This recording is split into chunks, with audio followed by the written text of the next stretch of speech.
Sometimes, hindi natin napapansin, pero dinidevelop tayo ng Diyos. Pinapasok tayo sa darker room ng ating buhay. Pero ang purpose pala nito is para ikaw ay ma-develop. Ano nga, Diyos? Wow! Can you imagine that? Dinadaan tayo ng Diyos para ikaw ay ma-develop. Ma-develop saan, Pastor? Para ma-develop na maging bago. Sa tingin ng tao, maaaring ikaw ay, you are buried. But sa tingin ng Diyos, you are planted.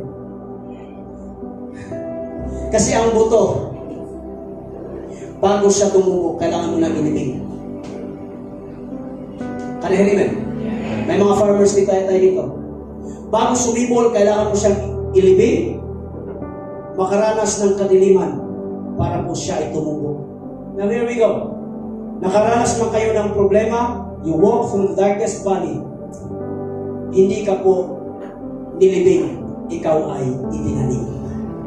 Malakpakan na. Sa likod sabihin mo, hindi ka inilibig, ikaw ay itinanim. Come on!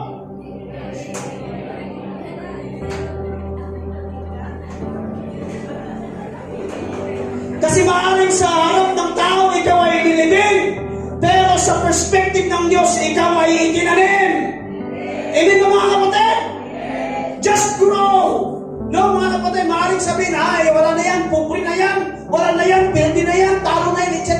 In the sight of man, you are failure, but in the sight of God, you are just planted. Woo! Hallelujah!